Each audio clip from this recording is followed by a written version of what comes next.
First of all, thanks a lot for giving this opportunity to come at Maharashtra Chamber of Commerce. In the morning, I told Santosh ji, Ravi ji, that I've been around this building many times. This is a business area and one of the most important and prime locations in Mumbai. And Maharashtra Chamber of Commerce being the oldest, this building is a heritage building. So I've been around this many times, thought that someday I'll definitely get an opportunity to be here. And fortunately I got an invitation. So I picked up a slightly controversial topic, which the young generation would definitely like a lot and the older generation may not like a lot. So I'll try to bridge the gap. My subject is based on what problems we have experienced in last 10-15 years and what actually we need to do for next 10-15 years from here. So the subject is real business has suffered due to real estate, or you may call it reality check on the realty. So we all know that last 10 to 12 years, last 10 to 15 years, we've seen a huge growth, huge surge in the real estate business. But what good this business has done to India? Or has this business really damaged the industries, agriculture? So we'll go through a reality check on this realty business. In last 10 to 15 years, people started believing that industries, manufacturing, all these things are probably for Tatas, Birlas, Goenkas, Ambanis. So probably a new generation entrepreneur, someone who has just passed out from engineering or someone who has done MBA, they are not supposed to do a business. Only Tatas, Birlas, Ambanis, they can do business, and that actually started happening because they started making shoes, they started making jewelry, they started selling vegetables. So all these top corporate houses, they started doing everything, and young generation entrepreneur, he thought that probably this business, there is nothing for me to do. There is no business for me to do. And then the young generation started rather being a broker for land dealings or flat dealings or somewhere where they could do some sort of licensing or something and make earning, or then join companies like Infosys, TCS, Wipro and continue the service model. So just give up on your entrepreneurship skills or innovation or whatever you could do but to bring inorganic growth for your business, for your family, for your people or for your country, and rather go on a service model where you simply focus on making a fixed amount per month and then follow the culture of that organization. So that is something what had happened in last 10 to 15 years. And I'm happy that the transformation is happening now, but there's a long way to go. There are many things which I would like to focus upon.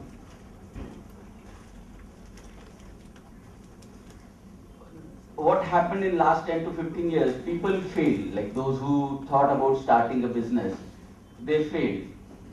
Not everyone, many people were successful, but I would say like 90% people failed, and we never talk about those who failed.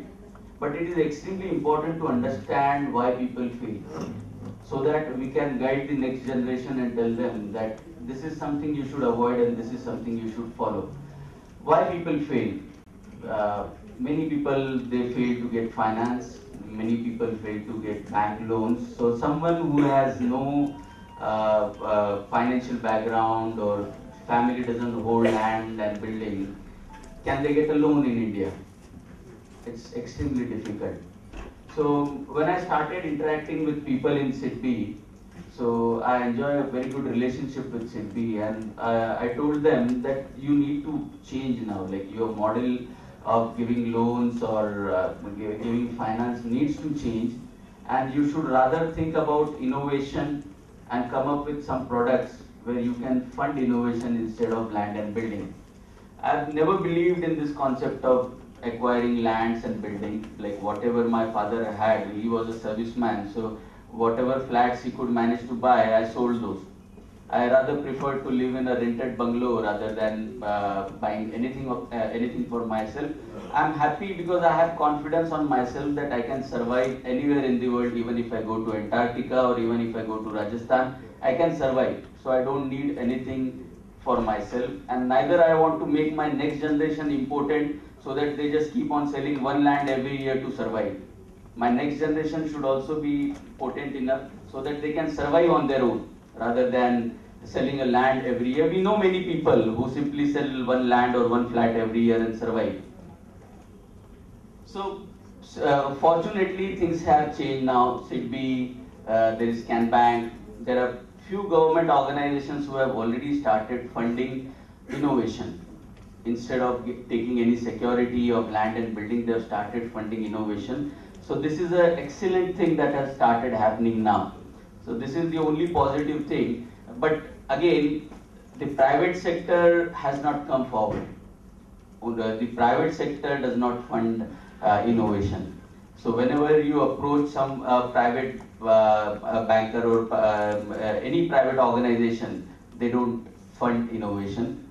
Government has started doing so. So many people would differ here. They will say that government doesn't fund innovation. Government has limitation. Government wants to charge us too much tax. But I am of a opposite opinion. Government has taken the initiative and private sector has not taken initiative. So there are certain people from the private sector, they simply believe in acquiring land and building, and they don't want to put any money in innovation or business. So I know many people who started as entrepreneurs or industrialists and then diversified and completely went into land and building business, and they have acquired 2,000 acres and 3,000 acres of land, but still they don't want to invest anything in innovation. So they only want to put their entire money in secure business. They call land and building a secure business, but in next 3 to 4 years they'll realize that this is not a secure business. When their properties they depreciate over next couple of years, when it comes down by 30, 40, 50%, they'll realize that it is not a secure business. And then the banks will also realize that on what basis they had given 50% loan, that has already depreciated by 50%. So what would be their next stand to give funding to industries? So these things will change now, and definitely I can say one thing, the Achhe Din concept doesn't come for land and building business. It will definitely come for industries, new generation entrepreneurs, the college pass outs, but it will definitely not come for, you may differ. People are open to question me. You are most welcome to question back, and I'll be definitely ready to answer. I have my logic behind it. But the Achhe Din concept will come for the new generation from here. When I started my business, like my first thing I did was like I wanted to make a chatting software. And I hired few Java developers at that time in the year 2005.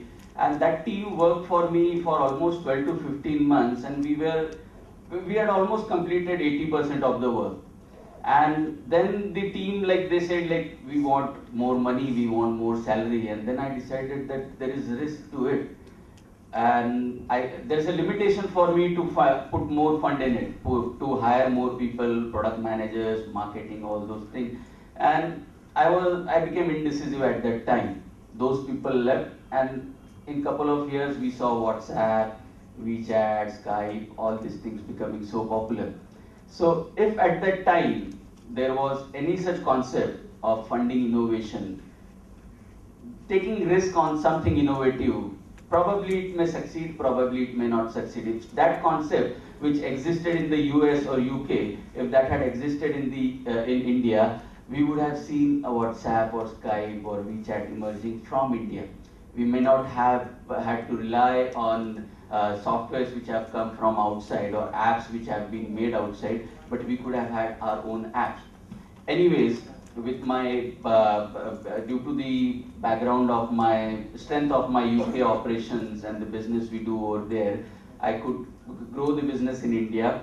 But just running a business in India is not safe enough. There are many other challenges also. You don't get paid on time. Those are the basic issues we have always experienced in India. Santoshji also mentioned about same thing, that you invoice and people don't pay you. So 90 days buckets and 120 days, 150 days. It can go beyond 180 days also.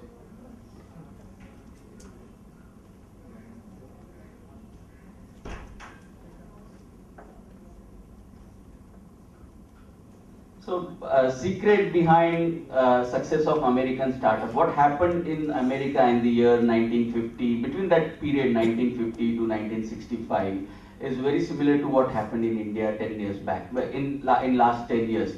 So, last 10 years, 10 to 15 years, what we have seen in India, something similar happened in the US.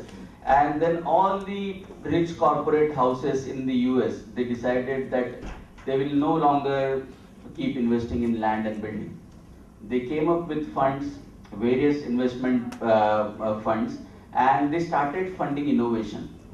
So the reason Amazon or Apple or Microsoft, Google, all these big names we hear today, we talk about them so much, they've been funded in the initial days. Google established in the year 1996, and when did they get their funding? Which year? Which year did Google get the funding? 97. Company registered in the year 1996 and a fat check of $25 million in 1997. Same thing about Amazon, same thing about Apple. Apple, I think so people must have seen the movie of Steve Jobs also, and you must have seen that in first year of his business he got funding. And in US, people come searching for innovators. That is the culture till date over there. They don't simply go and put their money in the bank. If they have money, they go search for industrialists, they search for innovators, and they go and tell them that I want to invest in you. And they don't have fear. The most important thing is, if in India we want to do such thing, we have a fear that this person will take away my money and he'll run away. That is the biggest threat we have in India. But people don't have that fear in US, because cheating or like tax manipulations or black and white, what we call in India, itna zameen mein 50% black, 50% white. So this is the concept we have in India, which doesn't exist there. People rather live with very limited money, but they don't follow such practices. We have to clean these thoughts from our mind that we have to cheat to become rich. You don't need to. We have to change. See, we have 109 types of taxes in India because the mindset of people is to cheat. If we stop cheating, government will reduce these taxes and probably will come down to less than 10 taxes within next 2-3 years. If we transform, government will also change. But in last 2 years also we've seen that there are 3 types of taxes which have been added. So the reason every year we are adding different types of taxes because people want to cheat. If we stop cheating, government will also reduce the number of taxes, entertainment tax or sales tax or there are so many types of tax. There are some funny taxes also. You laugh at those names, but the government has come up with such taxes because people want to cheat. So we should come out of this thought process and bring transparency in our minds. If at home, like you want your home clean or you want your colony to be clean, so you have to take the initiative yourself. Government will never come at your home and clean your house. So same thing, like if we want our country to prosper, if we want the next generation to prosper, we all have to change our mindset. Stop evading taxes, start paying taxes. When we pay tax, there's an improvement in GDP, automatically the taxation would come down every year. But if we start cheating every year, the taxes will increase every year. So whatever the government wants from you, they will recover in one or the other way. So we have to change and support the next generation. That is the most important thing that I believe. Support the innovation. And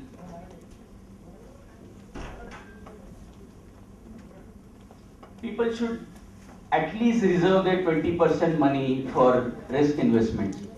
So if someone has 10 crore rupees in their bank account, investing that entire money in FD or land and building would result in drastic, it would definitely erode our economy. Risk investments are the most important investments for growth of economy, for innovation to happen.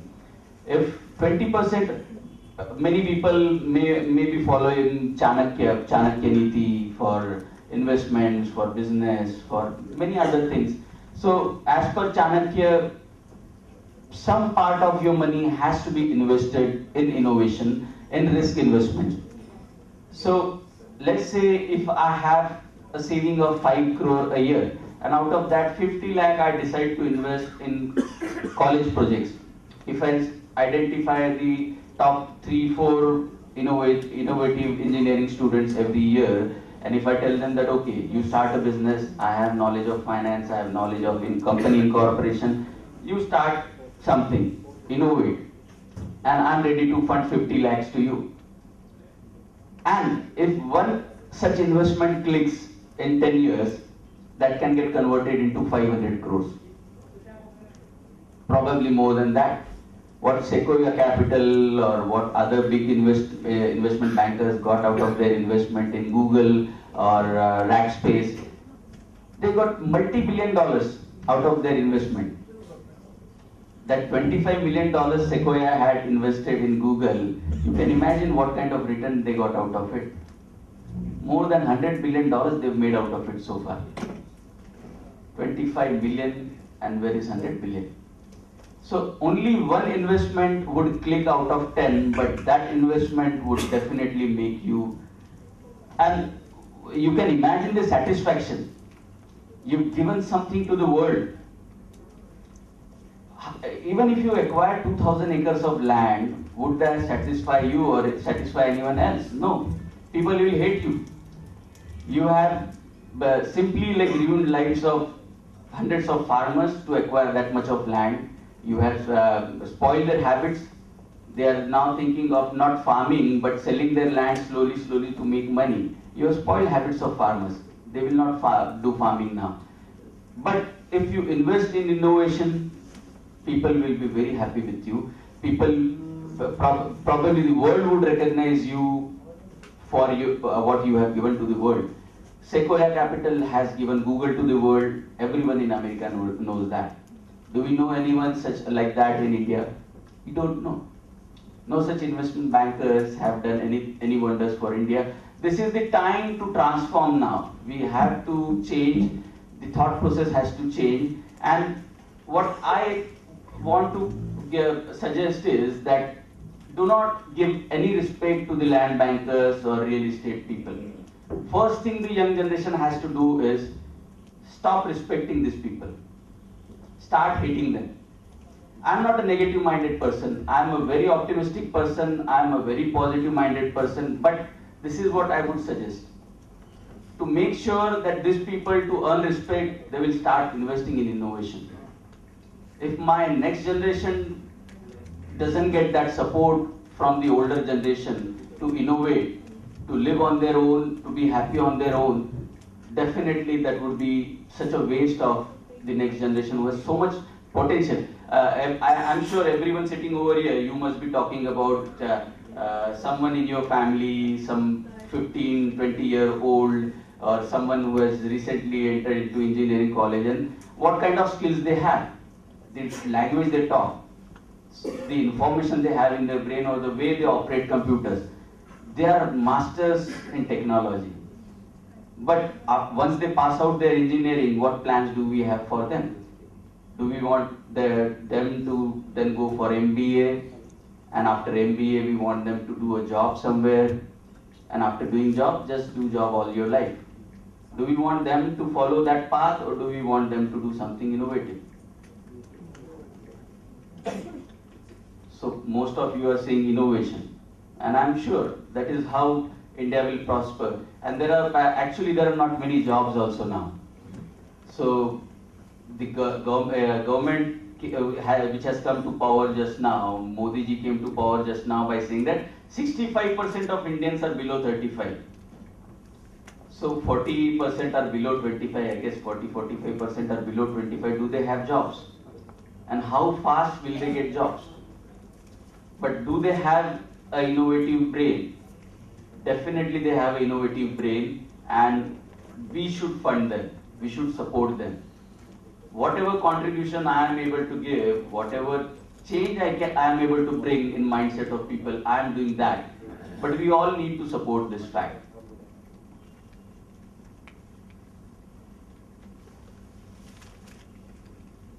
So these are my suggestions. What we should do is, many of my friends who are in business or who are private bankers who invest into land and building only. So I've very positively convinced them that please, some of you come together, 5, 6 of you come together, let us form a fund. We will call it an innovative fund or innovation, whatever name we can give to it, we should form a fund, and it will be a private investment fund. Hire finance experts or people who have done, let's say, who have passed out MBA finance from IIMs or any other institution, equivalent institution. Let us give them an opportunity to be our financial consultants.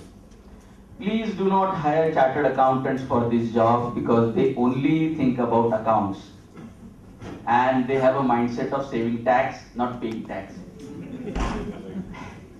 So only hire finance experts. A finance expert is very different from a chartered accountant.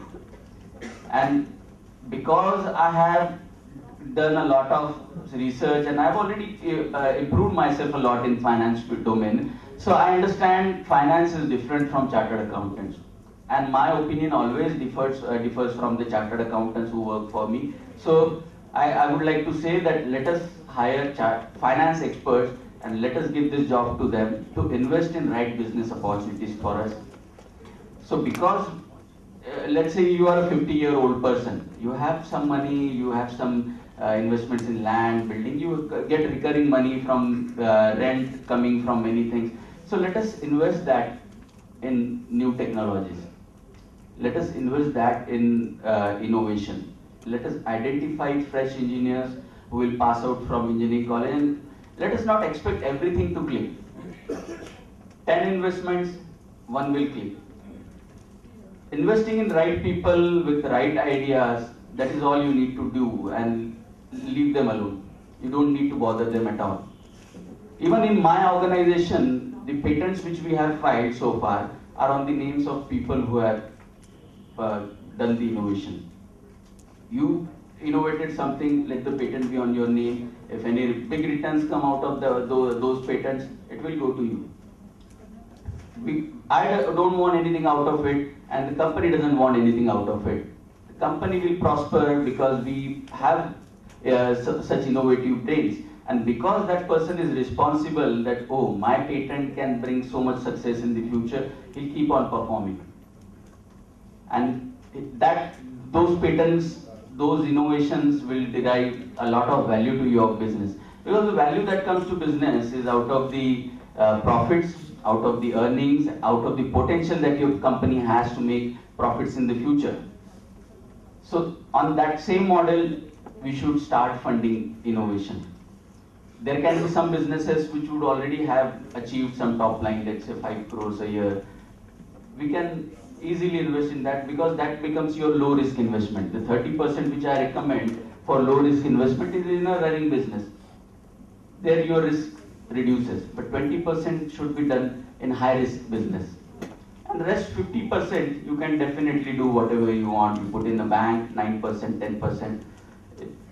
But at least put some money in high, and rather calling it as an investment, you can call it as a CSR also, because you are doing something good for the next generation. When some technology, Google or some Microsoft or Amazon or probably WhatsApp, Facebook, Twitter emerges out of India after 10-15 years, It would be something else only. It may not be a mobile chatting software. It would be something else only. I cannot predict what would happen after 10 years. But when something like that happens after 10 years in India, you can imagine what kind of respect you will earn.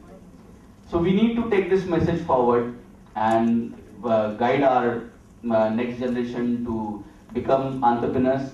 Give them comfort of finance. Let them not kill their ideas because there is no money. Their ideas should be funded, and don't just think about making 2% a month from whatever you are investing. Please stop thinking about making 1% or 2% or 3% a month from your savings.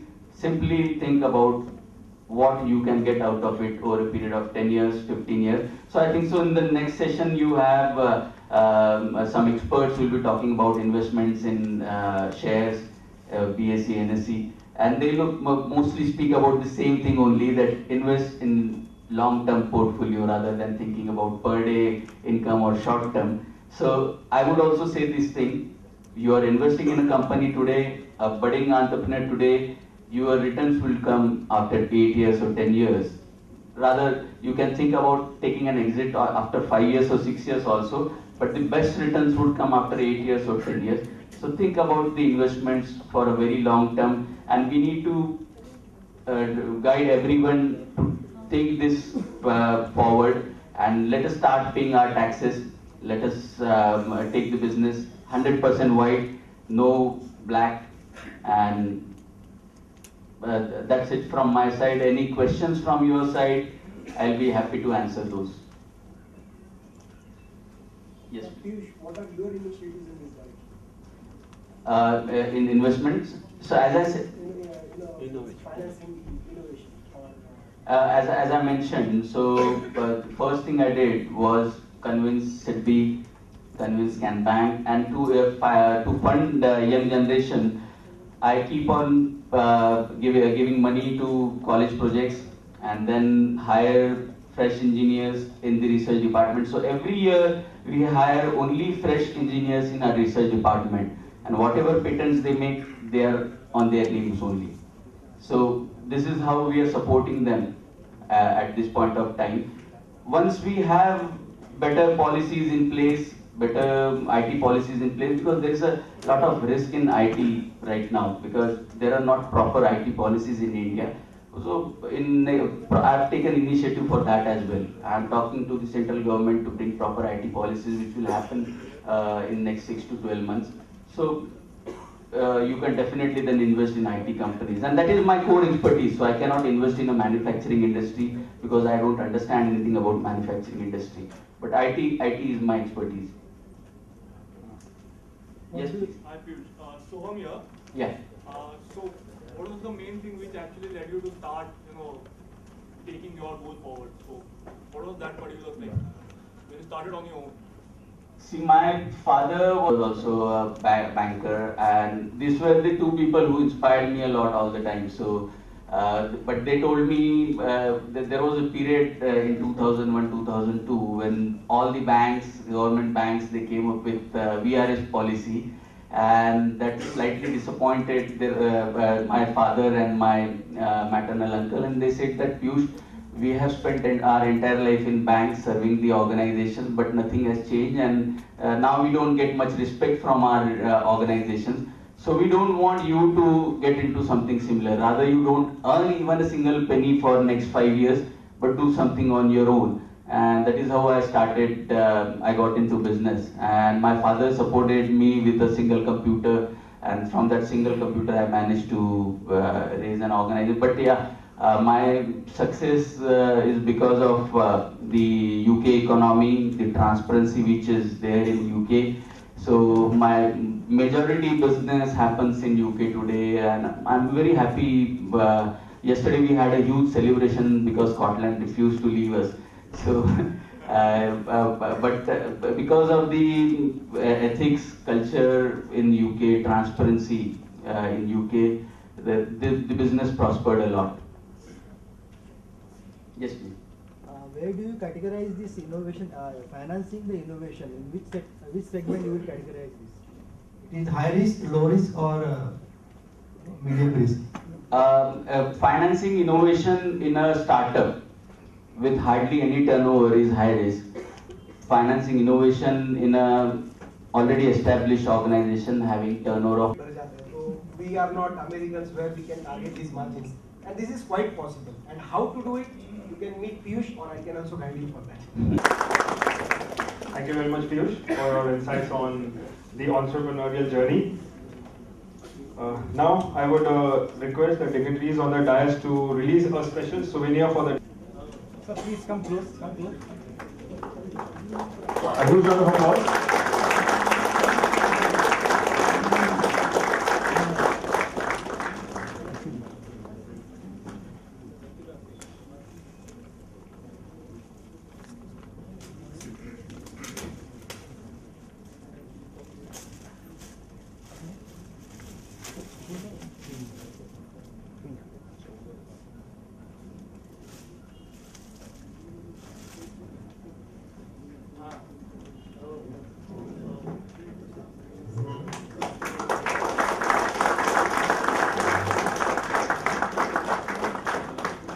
Just